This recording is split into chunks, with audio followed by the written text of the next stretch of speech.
Sejak diluncurkan awal tahun lalu, program makan bergizi gratis telah menyentuh jutaan penerima manfaat di berbagai daerah. Anak-anak hingga ibu hamil mengaku senang bisa mendapat makanan enak dan juga bergizi.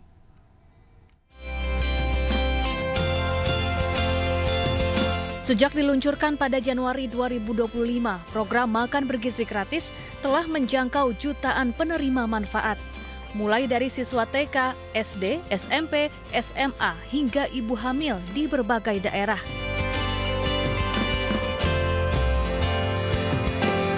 Program ini bertujuan meningkatkan kualitas pendidikan dan kesejahteraan anak-anak Indonesia melalui pemenuhan makan bergizi seimbang. Kepala Badan Gizi Nasional Dadan Hindayana menyebut 60% anak di wilayah percobaan makan bergizi gratis tidak pernah melihat menu dengan gizi seimbang. 60% anak juga jarang minum susu. Melalui MBG diharapkan anak-anak Indonesia kian tumbuh optimal untuk menyiapkan generasi emas di masa depan.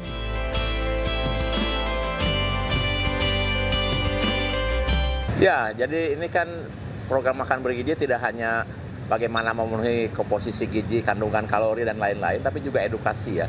Bahwa kita memberikan makanan yang segar setiap hari, mengurangi kandungan gula yang terlalu berlebihan, dan menyajikan makanan-makanan yang sehat. Seperti itu. Dan mudah-mudahan nanti dengan bentuk makanan yang diberikan oleh Badan Gizi bisa dicontoh di rumah masing-masing.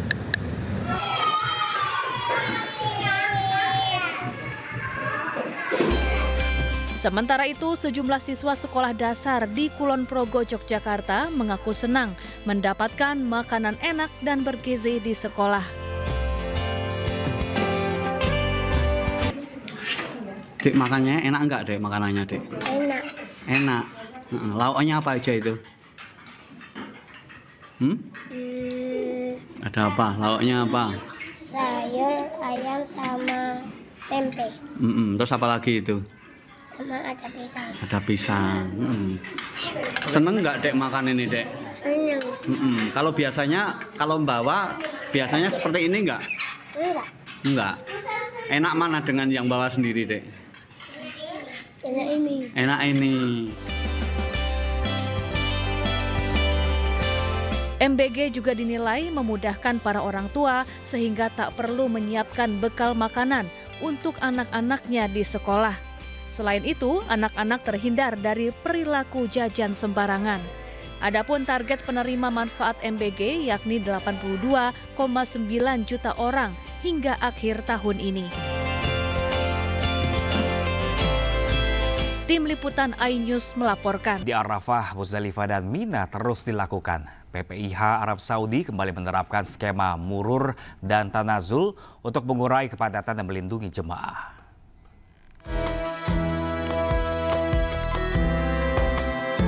Persiapan puncak haji di Arafah, Muzdalifah, dan Mina terus dilakukan. Petugas penyelenggara ibadah haji Arab Saudi menjadwalkan seluruh jemaah haji akan bergerak serentak menuju Arafah tanggal 8 Zulhijjah 1446 Hijriah atau Rabu 4 Juni 2025.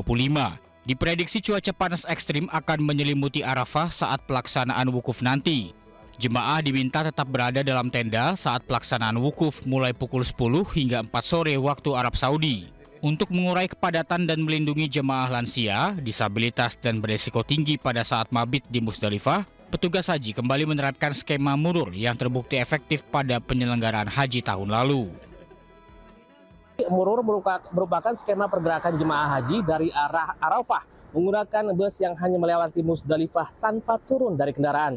Jemaah nantinya akan langsung melanjutkan perjalanan ke Mina untuk selanjutnya melaksanakan lontar jumroh dan mabit. Pada tahun ini sekitar 50.000 jemaah akan mengikuti skema murur. Sementara setelah mabit di Muzdalifah, jemaah melanjutkan mabit menuju Mina. Untuk menghindari kepadatan tenda dan kenyamanan jemaah, petugas juga menerapkan skema tanazul, yaitu memulangkan jemaah lebih awal ke hotel masing-masing di Mekah setelah selesai melempar jumroh akobah. Dari Mekah, Arab Saudi, Gigi Irfan melaporkan. Ya, pemirsa, setibanya di Mekah, rombongan Amirul Hajj yang dipimpin Menteri Agama Nasaruddin Umar langsung menunaikan umroh wajib.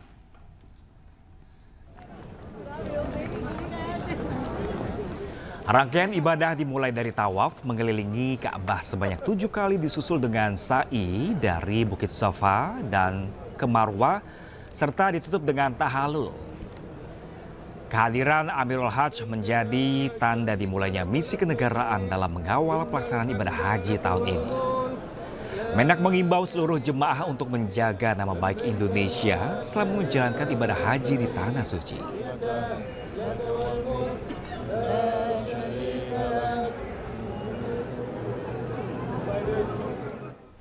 Sementara itu pemirsa, sejumlah biro perjalanan mengaku rugi usai Kerajaan Arab Saudi tidak menerbitkan visa haji furoda tahun ini. Mereka mengaku telah membayar tiket pesawat dan hotel bintang 5 dengan harga tinggi.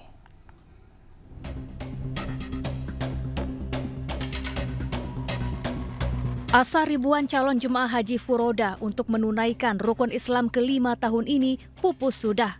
Kerajaan Arab Saudi memastikan tidak menerbitkan visa haji furoda. Menteri Agama Nasaruddin Umar menegaskan kewenangan menerbitkan visa haji furoda ada pada Kerajaan Arab Saudi.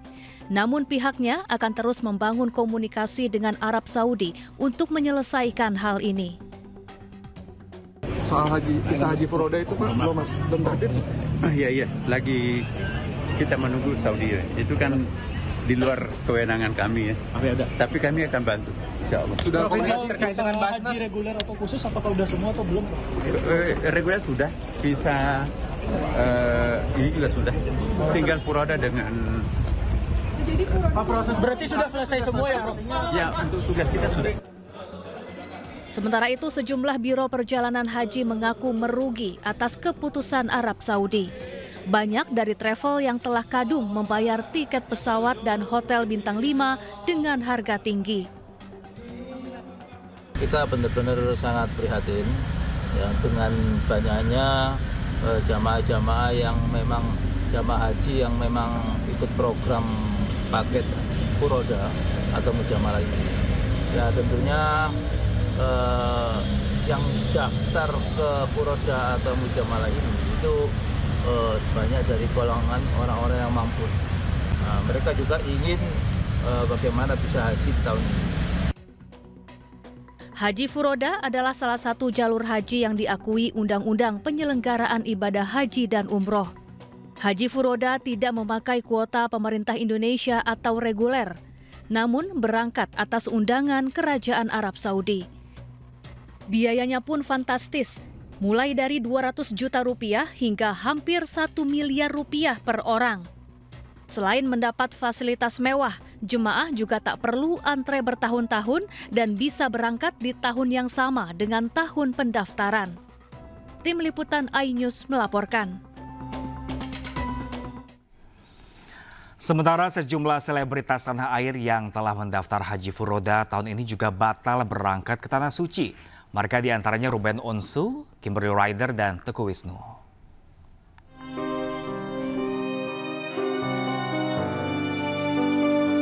Setelah menanti dan berharap, artis Kimberly Ryder akhirnya harus pasrah karena tidak jadi berangkat ke Tanah Suci tahun ini.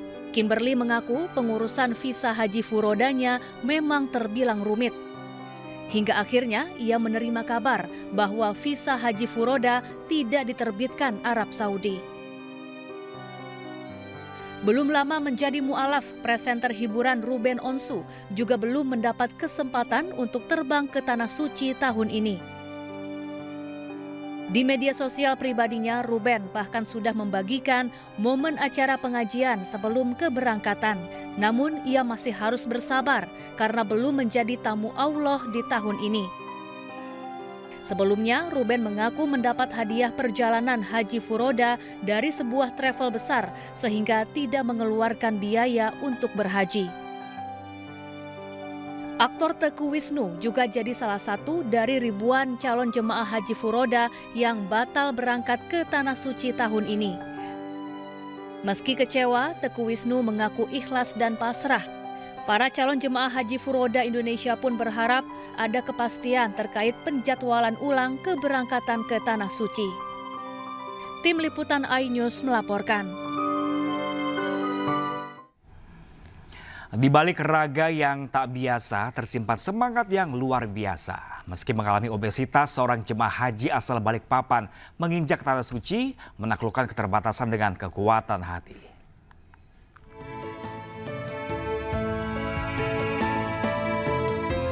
Ida Higyawati Natif Pailan bersama rombongan jemaah haji asal Balikpapan tiba di Bandara Internasional King Abdul Aziz, Jeddah, Arab Saudi.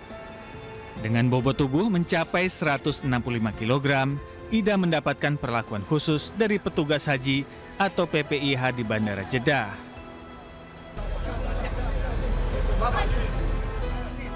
Dalam perjalanan ke Arab Saudi, Ida tidak sendirian. Ia didampingi sang anak Reza Kanino Suprapto yang berusia 35 tahun.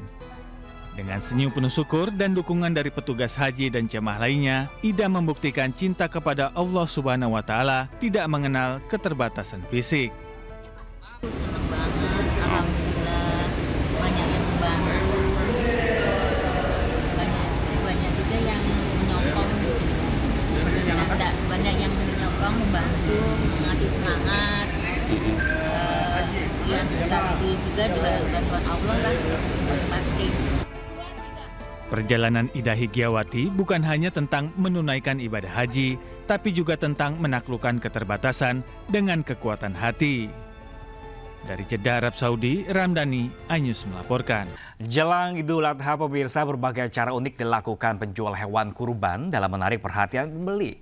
Seperti yang dilakukan pemilik penjualan hewan kurban di Surabaya yang menjual domba jenis teksel dan mendandaninya dengan beragam aksesoris keren.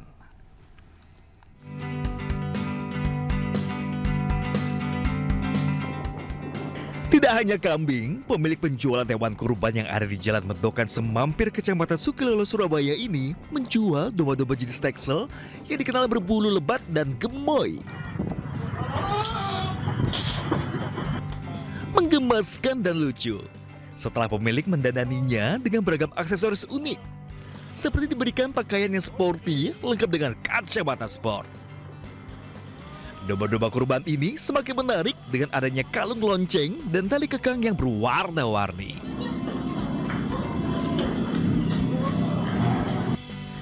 Pembeli juga semakin dimanjakan dengan layanan yang diberikan penjual. Domba-domba yang telah dibeli akan langsung dimandikan dan diberi pakaian serta aksesoris sporty yang unik. Selain menarik pembeli, berjualan domba dengan cara unik ini juga bertujuan untuk mengedukasi anak-anak agar berkurban. Karena kita nggak pernah tahu yang model kayak domba alfa gitu. Jadi kita pilih domba alfa. Nantinya domba itu mau diapakan? Dombanya akan kami korbankan di musola juga. Jadi biar kita itu menarik minat anak-anak kecil, anak-anak gen alfa, biar mereka itu belajar gimana caranya kurban itu untuk apa, tujuannya buat apa. Nah, biar menarik mereka kita butuh sesuatu yang unik, yang lucu, yang sesuai dengan keinginan mereka. Domba jenis tekstil di tempat ini dijual dengan harga 2,7 juta rupiah. Sedangkan kambing dijual dari harga 1,9 juta rupiah hingga 4 juta rupiah.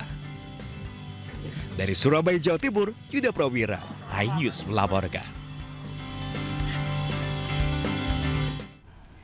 Sementara itu, pemirsa, ratusan ekor sapi berenang di laut sebelum naik ke kapal di Bangkalan, Jawa Timur. Sapi-sapi ini dikirim ke Kalimantan untuk keperluan Hari Raya Idul Adha.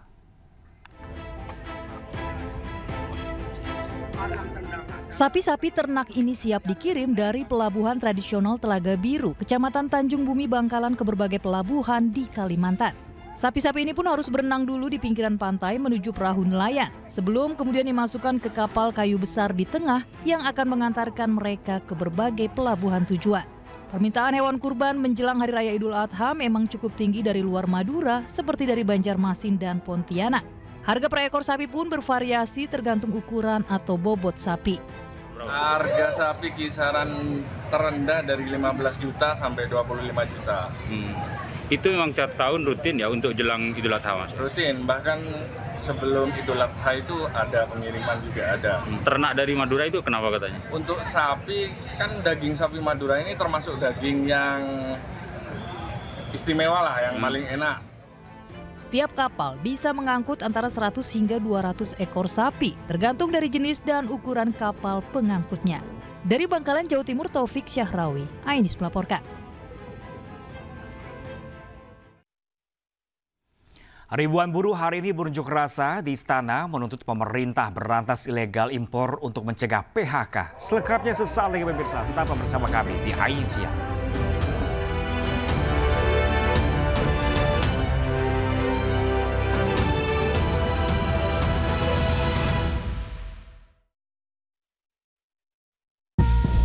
Supaya tahan banting lawan ketombe, aku perkuat kulit. Ya pemirsa, ribuan buruh menggelar aksi unjuk rasa di kawasan Patung Kuda Monas, Jakarta. Mereka protes terkait maraknya PHK hingga menuntut pemerintah tidak tegas praktik impor ilegal.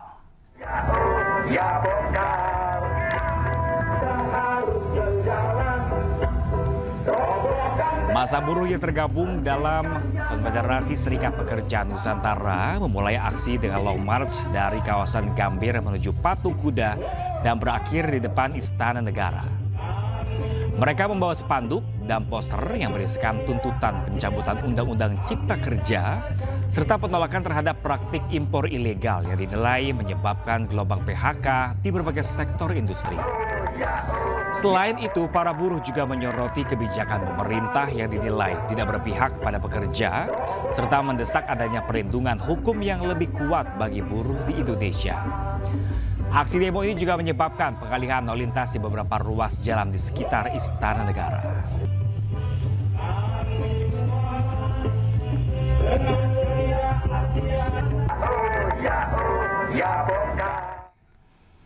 Dan pemirsa, untuk mengetahui informasi terkini dari lokasi unjuk rasa buruh, pemirsa, kita bergabung dengan rekan kami Galuh Pandu langsung dari kawasan Patung Kuda, Jakarta Pusat.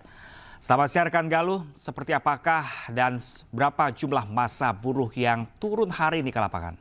Permendak nomor 8 itu tentang Informas.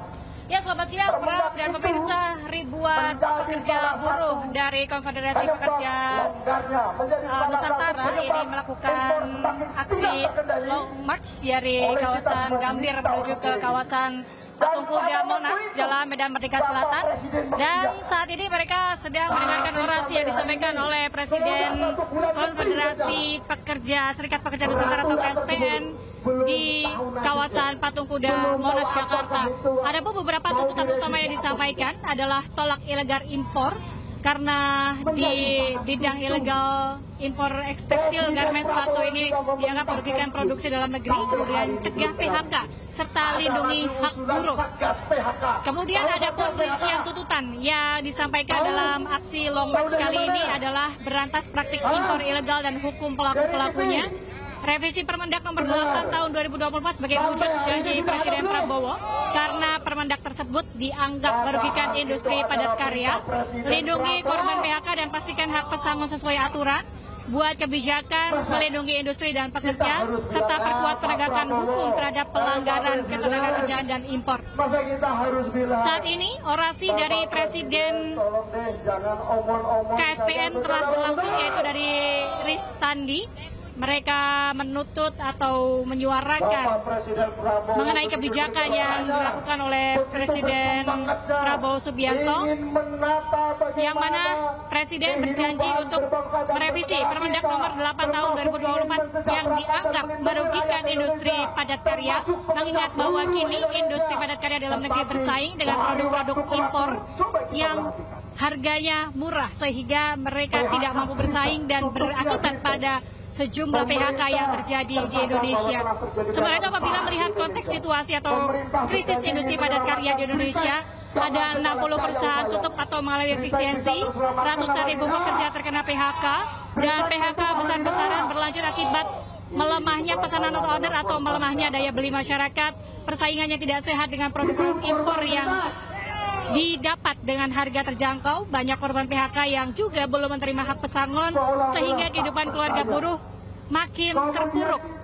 Adapun kalau kami bisa sampaikan sejumlah data PHK pada awal 2025 mulai Januari hingga bulan Maret, data dari KSPN sendiri ada 61.000 pekerja terdampak dari PHK massal. Kemudian data dari Ipindo menyebut 74.000 pekerja juga menjadi dampak.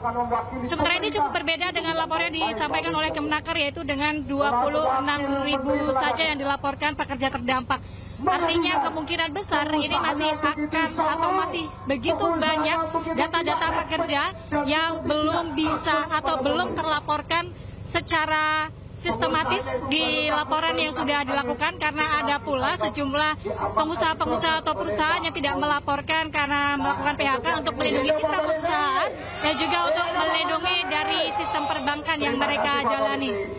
Dan sampai saat ini orasi masih terus berjalan, kami belum bisa berbincang langsung dengan Presiden KSPN yaitu Ristandi yang saat ini sedang memberikan orasi di hadapan ribuan pekerja KSPN yang diklaim oleh panitia ini ada sekitar 10.000 warga atau 10.000 buruh yang berasal dari berbagai daerah di Indonesia.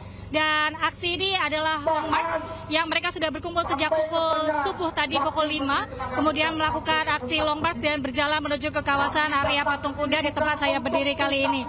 Dan ada pun beberapa hal yang dapat kami sampaikan juga, bahwa dari aspirasi atau suara yang disampaikan oleh para ribuan pekerja buruh ini dari KSPN adalah dari dampak hasil atau dari dampak PHK yang dilakukan oleh sejumlah perusahaan di Indonesia ini bisa menimbulkan tingginya angka kemiskinan, tingginya kriminalitas, dan juga ini bisa berpengaruh terhadap gejolak sosial politik di Indonesia, sehingga memerlukan perhatian khusus dari pemerintah untuk bagaimana menanggulangi angka pengangguran yang tinggi di Indonesia serta angka kemiskinan yang cukup tinggi di Indonesia. Sementara itu dapat kami sampaikan kembali ke Anda, Pram.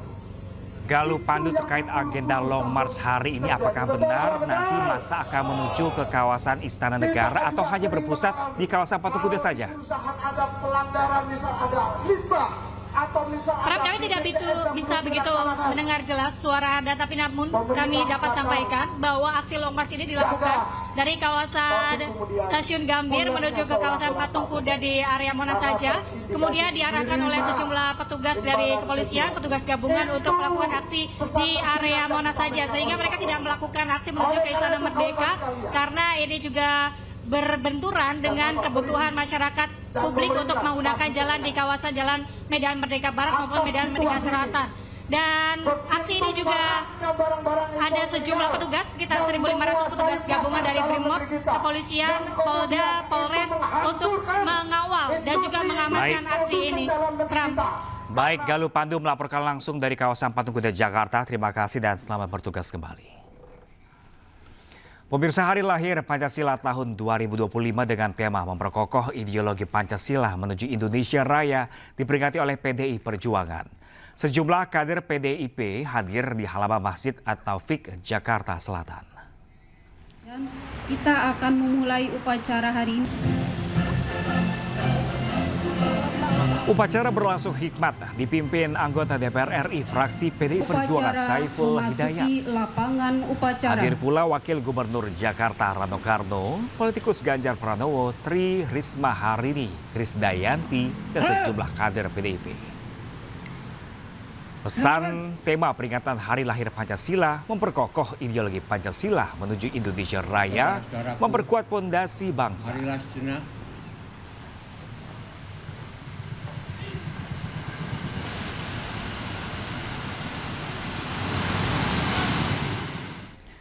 Sementara itu, pemirsa, Komisi Penyiaran Indonesia juga menggelar tasyakuran Hari Penyiaran Nasional ke-92 saat momen Hari Lahir Pancasila di Tanah Abang, Jakarta.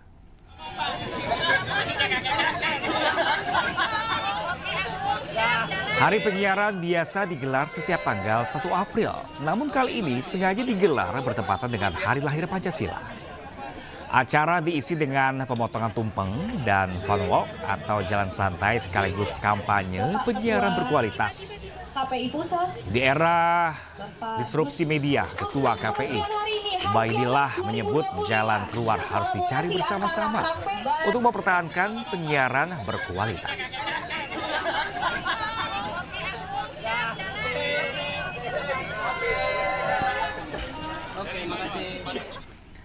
Ke informasi lain pemirsa, truk box yang mengangkut ribuan susu kemasan terguling ke sungai di Grobogan, Jawa Tengah. Puluhan warga terjun ke sungai untuk mengamankan ribuan kemasan susu yang hanyut terbawa aliran sungai.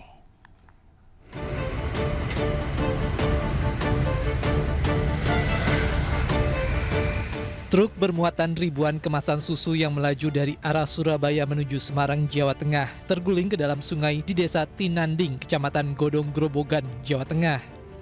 Ribuan susu kemasan yang berada di dalam box akhirnya tumpah dan hanyut terbawa air sungai.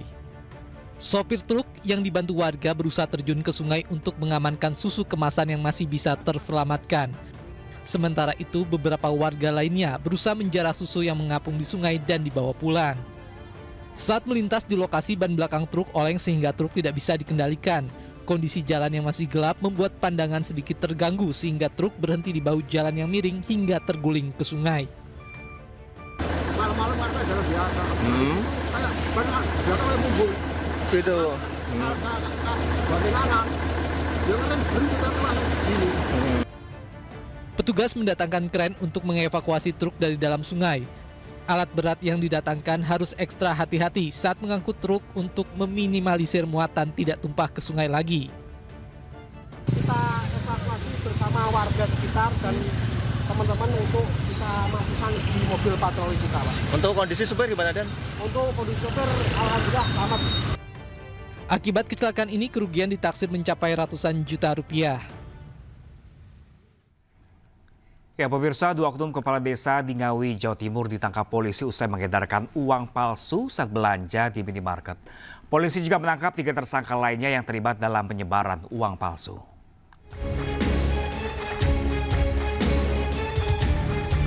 Polisi menangkap 2 oknum kepala desa di Ngawi, Jawa Timur yang terlibat dalam pengedaran uang palsu. DM dan ES ditangkap usai belanja pakai uang palsu di minimarket di Ngrambi dan Sini. Karyawan minimarket yang curiga langsung melaporkan hal ini ke polisi. Selanjutnya, petugas menyelidiki dan mengamankan oknum kades tersebut serta menyita 208 lembar uang palsu pecahan 100.000. Dari hasil pengembangan polisi, kembali mengamankan 3 tersangka lainnya, AS, AP, dan TAS.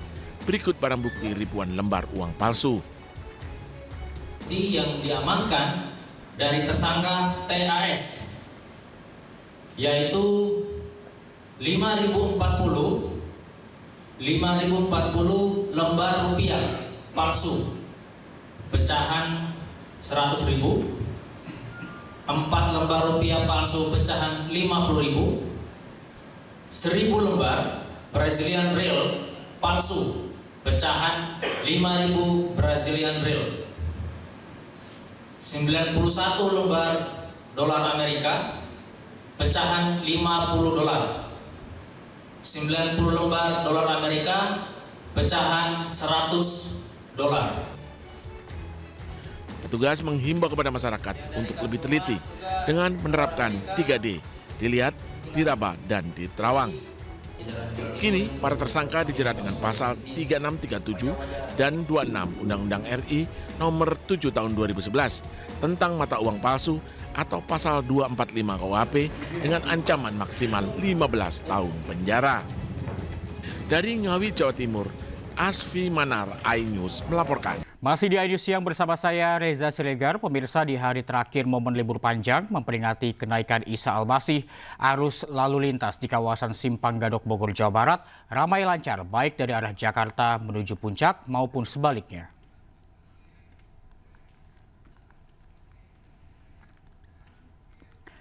Keramaian kendaraan dari arah Jakarta menuju kawasan Puncak mendominasi lalu lintas Simpang Gadok di hari terakhir libur panjang akhir pekan ini. Kawasan Puncak masih menjadi destinasi wisata warga Jabodetabek, khususnya di momen libur panjang memperingati kenaikan Isa Al-Masih 2025. Untuk mengantisipasi lonjakan arus balik kendaraan, menyiapkan skema rekayasa lalu lintas ganjil genap dan sistem one way yang akan diberlakukan secara situasional.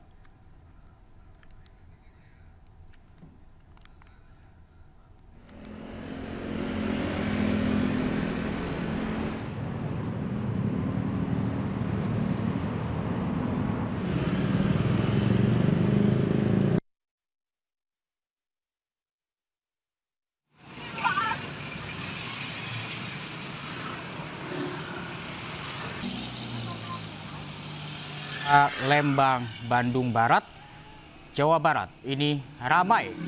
Ribuan kendaraan membadati ruas jalan. Beginilah kondisi arus lalu lintas di kawasan wisata Lembang, Kabupaten Bandung Barat, Jawa Barat sejak Minggu pagi.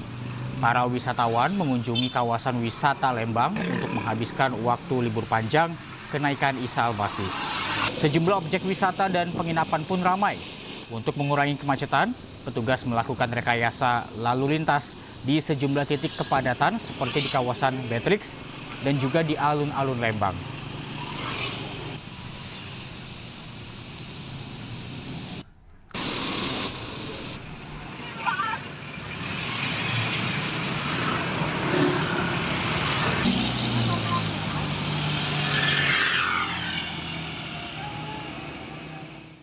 Dan untuk mengetahui informasi terkini, kita telah bergabung dengan rekan Hendri Aprila di Simpang Gadok Puncak dan ada rekan Ervan David di jalur utama menuju Lembang, Bandung.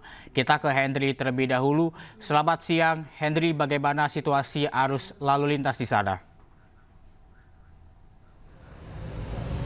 Reza, selamat siang. Kalau untuk di siang hari ini, arus lalu lintas di Simpang Gadok Bogor, Jawa Barat sejak tadi pagi sampai dengan siang hari ini terpantau ramai lancar, bahkan tidak terjadi kepadatan kendaraan yang terjadi di kawasan Simpang Gadok Bogor, Jawa Barat. Mengingat ini sudah masuk hari terakhir libur panjang di mana memperingati peringatan kenaikan Yesus Kristus ataupun Isa Al-Masih, yang di mana masyarakat hendak memilih berlibur di kawasan Puncak karena Puncak sendiri masih menjadi destinasi wisata yang cukup beragam, bahkan juga wisata-wisata yang ada di kawasan Puncak juga menarik perhatian karena suasana yang asri. Nah, kalau untuk informasi terkait dengan arus lalu lintas yang terjadi sejak tadi pagi sampai dengan siang hari ini, pihak kepolisian pun juga sebelumnya telah menerapkan sistem rekayasa lalu lintas seperti halnya ganjil genap yang sudah diterapkan sejak tadi pagi di pukul 8.00 waktu Indonesia Barat. Adapun yang juga disampaikan oleh pihak kepolisian bahwa terkait dengan arus lalu lintas di hari terakhir ini lebih menurun dibandingkan dengan hari-hari sebelumnya di hari pertama libur nasional, yang kemudian ini memang kendaraan didominasi oleh kendaraan beroda 4 maupun beroda 2 yang memang ini didominasi oleh kendaraan berplat B atau kendaraan yang berasal dari Jakarta. Meskipun demikian, kalau kami lihat pun dari sisi kiri kami, ini kendaraan yang melintas memang didominasi oleh kendaraan-kendaraan roda 2 yang berasal dari kawasan Ciawi, ini dari Jakarta untuk menuju ke kawasan Puncak. Kemudian juga selain itu pihak kepolisian pun juga nantinya jika terjadi kepadatan kendaraan di hari terakhir ini, di hari terakhir libur nasional, akan menerapkan sistem rekayasa lalu lintas seperti halnya ganjil genap, kemudian juga one way yang tentunya ini bersifat situasional jika nantinya terjadi kepadatan kendaraan. Tentu informasi yang kami dapat sampaikan kembali, himbauan dari pihak kepolisian Satlantas Polres Bogor, Jawa Barat menyampaikan untuk masyarakat yang hendak melintas ataupun berlibur ke kawasan Puncak Bogor, Jawa Barat tetap berhati-hati, terutama juga tetap memastikan kembali saldo etol tercukupi dan juga tetap memastikan kondisi fisik dan kondisi kendaraan secara prima agar tidak terjadi hal-hal yang tidak diinginkan. Reza, kita akan terus pantau bagaimana situasi arus lalu lintas di Simpang Gadok Bogor, Jawa Barat di hari terakhir ini libur nasional kenaikan Isa Al-Masih maksud kami. Reza. Baik, terima kasih Hendri. Kemudian kita ke Ervan David. Ervan, di jalur utama Lembang Bandung saat ini apakah sudah terlihat kemacetan di sana? Ya, selamat siang Reza dan juga pemirsa. Memasuki hari terakhir libur panjang, arus lalu lintas di jalur utama Bandung-Lembang masih terlihat lengang di minggu pagi tadi. Meski demikian, masih ada kendaraan wisatawan yang meramaikan jalur utama Bandung-Lembang dari kedua arah. Dan jika dapat kami gambarkan, saat ini jalur dari arah Lembang menuju Kota Bandung mulai mengalami kondisi kepadatan yang cukup signifikan. Sementara dari arah Kota Bandung menuju Lembang masih ramai lancar oleh kendaraan wisatawan. Meski demikian, menurut informasi yang kami dapatkan dari petugas kepolisian Polsek Cidadap, nanti pada pukul 15 waktu Indonesia Barat, pihak kepolisian akan memberlakukan sistem one way untuk menguras kendaraan wisatawan yang selesai melakukan liburan di kawasan Lembang di hari terakhir libur panjang nasional. Dan namun sistem ini diberlakukan situasional jika terjadi kepadatan dari kedua arah, dari arah Lembang maupun dari arah Kota Bandung menuju kawasan objek wisata Lembang. Dan diprediksi kepadatan kendaraan arus lalu lintas ini akan terus terjadi hingga malam hari nanti, mengingat hari Senin esok baik masyarakat yang sudah kembali beraktivitas secara normal. Demikian, Reza. Baik, terima kasih Ervan David melaporkan langsung dari Lembang, Bandung, dan sebelumnya ada Hendri Aprila dari Simpang Gadok Puncak Bogor, Jawa Barat. Terima kasih rekan-rekan, selamat siang. Dan pemirsa, kita ke informasi berikutnya. Bagi warga Jakarta yang ingin menghabiskan libur panjang akhir pekan, saya punya rekomendasi destinasi wisata untuk Anda dan keluarga. Di kawasan Pantai Indah Kapuk, Anda bisa menyaksikan air mancur menari berkelas dunia.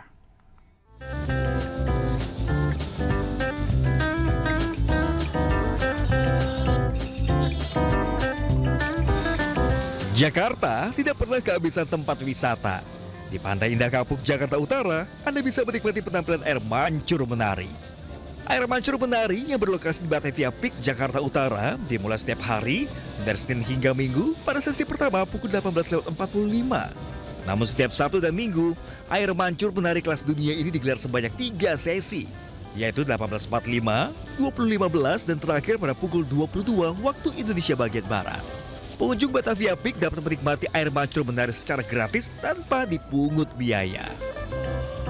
Luar biasa banget. Iya, keren banget sih, karena emang sebenarnya awal-awal tahu di Peak ada itu juga emang langsung pengen kesini banget gitu loh. Tujuan awalnya emang kesini sebenarnya, mau nonton ini. Berarti kita nggak usah keluar negeri ya. Iya, ternyata udah, di Indonesia juga udah ada. Iya. Tadi udah jalan-jalan kemana aja di Peak ini? Pertama ke Aloha, terus Lands End, baru kesini. Tadi dari ketiga itu yang paling berkesan yang mana? Memorable, jujur ini sih, karena pertama kan tadi sempat hujan juga, jadi kayak ngerasain Jakarta after rain gitu loh. Itu jadi kayak oke banget sih, dan emang suasana juga mendukung banget itu malam-malam gini nonton kayak gituan ya. Dengan berbagai warna lampu sorot, memberikan kesan air yang berwarna-warni dan variasi gerakan dari air mancur. Selain air mancur menari, jangan lupakan penampilan drama musikal Batavia Tales yang dimulai pada pukul 19 waktu Indonesia bagian Barat di alun-alun Batavia Peak. Dari Jakarta, Naura Syafika, Irian Cawayudi, News melaporkan. Momen libur panjang banyak dimanfaatkan warga untuk berkunjung ke berbagai objek wisata ke sejumlah daerah. Salah satunya objek wisata adat suku Baduy yang banyak dikunjungi oleh wisatawan lokal hingga mancanegara.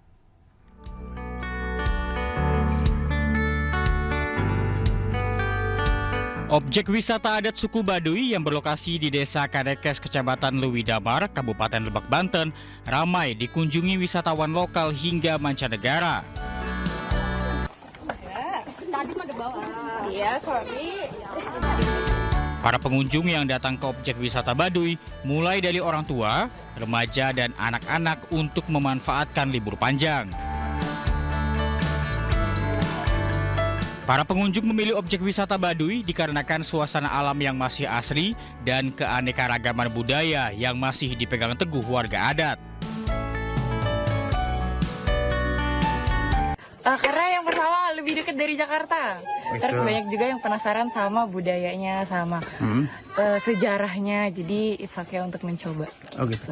Saya 2 kali. Terus gimana ekspektasinya sekarang gimana? Luar biasa. Kan udah lama ya, dari 2000 berapa terakhir gitu. Baru sekarang lagi. Tadi ke mana, Bu?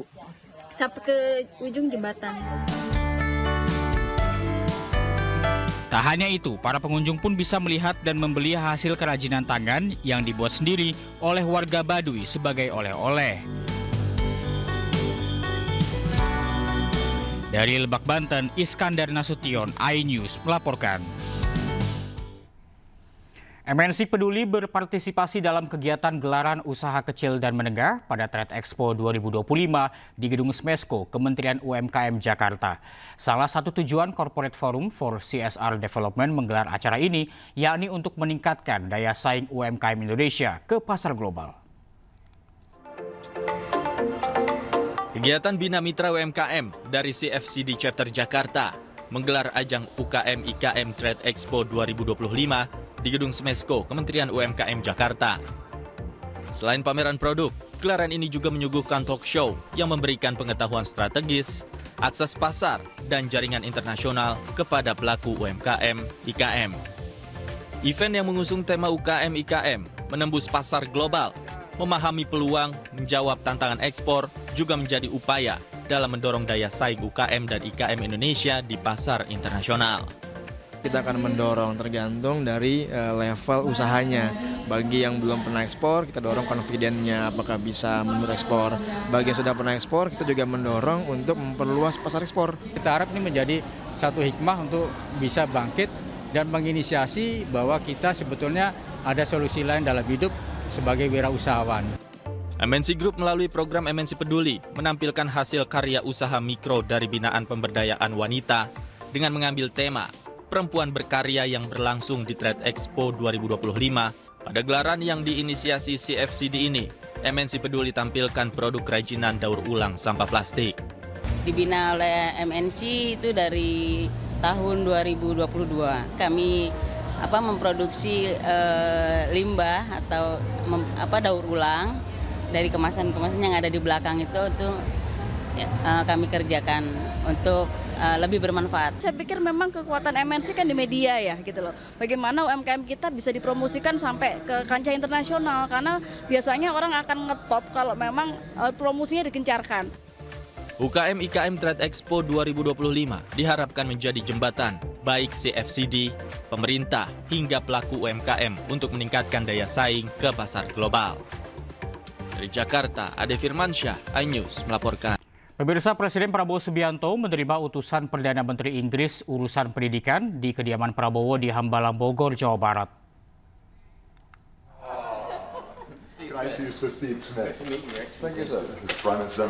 Pertemuan antara Presiden Prabowo dengan utusan Perdana Menteri Inggris urusan pendidikan, Profesor Sir Steve Smith dan Duta Besar Inggris untuk Indonesia, Dominic Jardy, berlangsung hangat di momen libur panjang akhir pekan. Turut hadir pula perwakilan Russell Group, sebuah jaringan dari 24 universitas terbaik di Inggris Raya.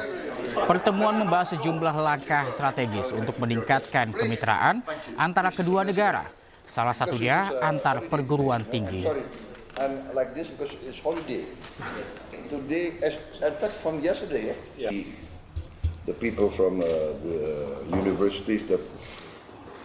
Dukungan terhadap Presiden ke-7 RI Joko Widodo terus mengalir di tengah gugatan dugaan ijazah palsu yang tengah bergulir di Pengadilan Negeri Solo. Sejumlah teman seangkatan Jokowi di SMA Negeri 6 Solo mendatangi kediaman Jokowi di Kelurahan Sumber, Kota Solo, hendak mengajukan gugatan intervensi terkait polemik ijazah SMA 6 Negeri Solo.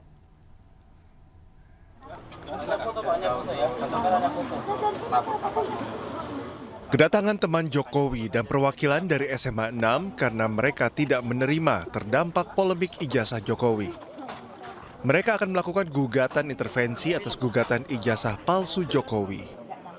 Rencananya gugatan ini akan diajukan ke Pengadilan Negeri Solo.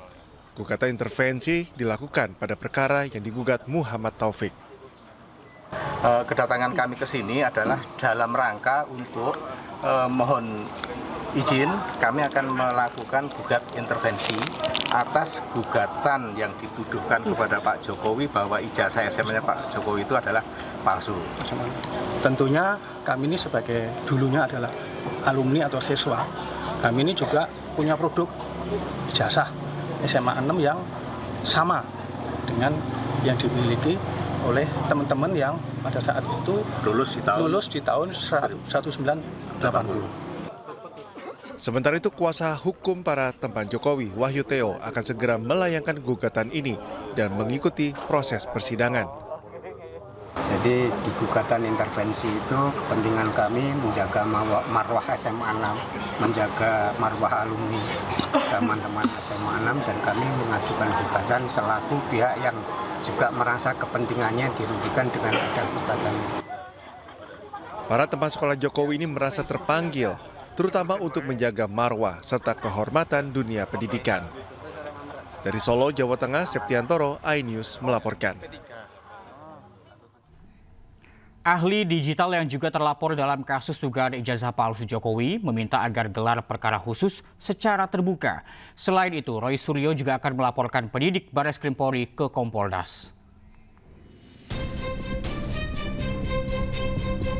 Ahli digital yang juga terlapor kasus dugaan ijazah palsu Presiden ke-7 RI Joko Widodo, Roy Suryo, meminta gelar perkara khusus secara terbuka dalam kasus yang dilaporkan oleh Tim Pembela Ulama dan Aktivis atau TPUA.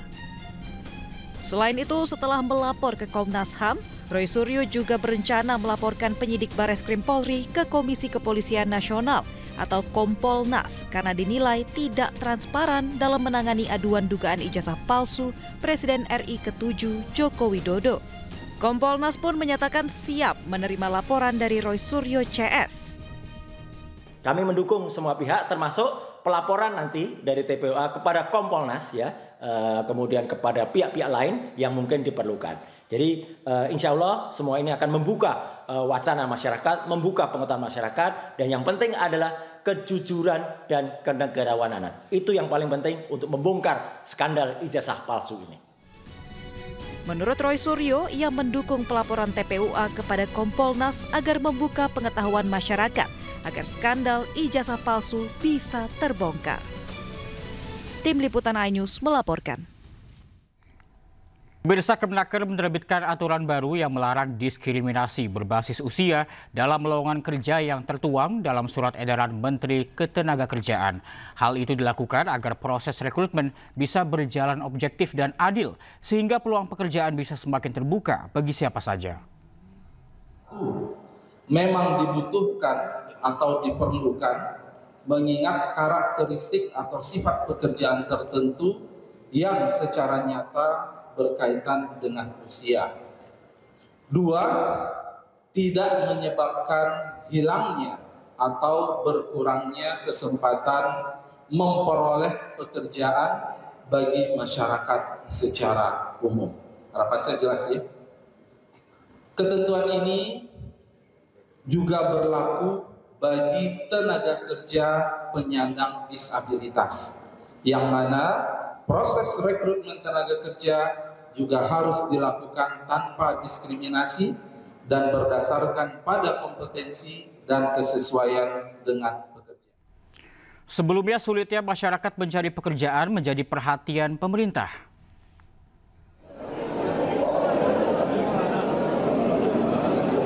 Sejumlah aturan pun dibuat untuk mempermudah rakyat dalam mendapatkan pekerjaan yang sesuai. Salah satunya, Kementerian Ketenagakerjaan meminta perusahaan-perusahaan untuk menghapus syarat batas usia hingga berpenampilan menarik dalam mencari pegawai baru. Penghapusan syarat usia dalam lowongan pekerjaan diharapkan bisa mengurangi jumlah pengangguran di Indonesia. Lantaran hingga bulan Februari 2025, Badan Pusat Statistik mencatat jumlah pengangguran di Indonesia mencapai 7,28 juta orang.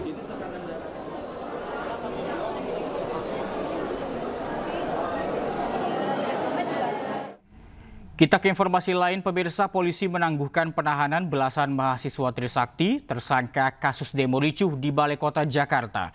Mewakili teman-temannya, seorang mahasiswa meminta maaf atas kegaduhan yang sempat terjadi.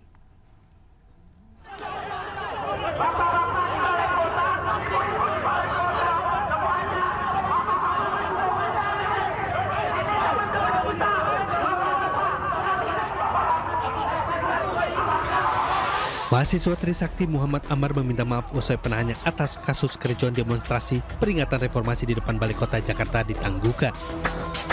Dalam proses penangguhan penahanan tersebut, Muhammad Amar ditemani Direktur Eksekutif Amnesty International Indonesia, Usman Hamid, serta pihak Rektorat Bidang Kemahasiswaan OLA.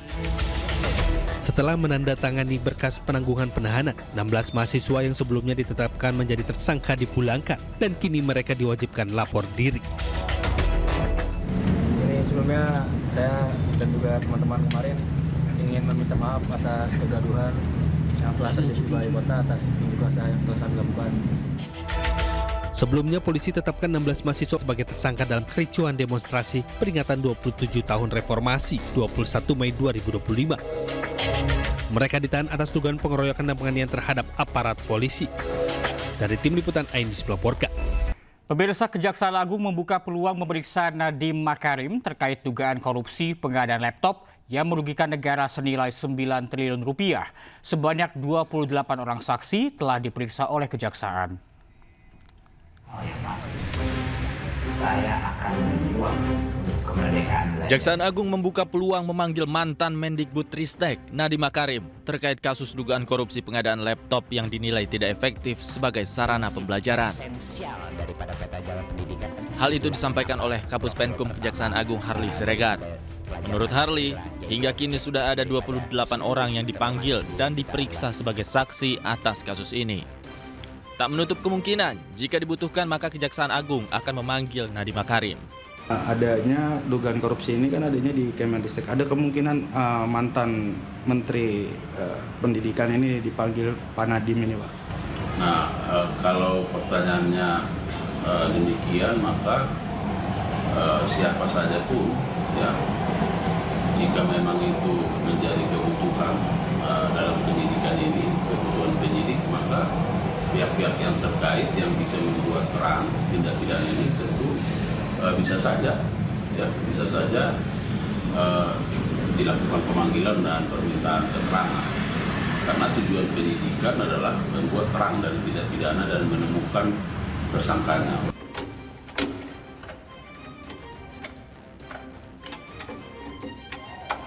Sebelumnya penyidik kejaksaan bekerja sama dengan petugas keamanan menggeledah salah satu unit apartemen di kawasan Jakarta Barat dan Jakarta Selatan pada tanggal 21 Mei 2025. Dalam penggeledahan, penyidik menyita sejumlah barang bukti berupa dokumen dan elektronik. Diduga kerugian negara akibat proyek pengadaan laptop Chromebook itu mencapai 9,9 triliun rupiah. Dari Jakarta, Helmi Sajangbati, iNews melaporkan. Pemirsa, Basnas Jawa Barat buka suara terkait ex-pegawainya yang dijadikan tersangka usai mengungkap kasus dugaan korupsi. Basnas Jabar menyebut pemecatan tersangka dilakukan sebelum tersangka mengungkap dugaan korupsi di Basnas. Dan informasi ini sekaligus menutup iNews siang hari ini. Temukan informasi-informasi terbaru lainnya di www.inews.id. Cuplikan tayangan berita iNews dapat Anda saksikan di kanal YouTube @official_inews. Saya Reza Siregar pamit undur diri. Selamat beraktivitas. Terima kasih. Sampai jumpa.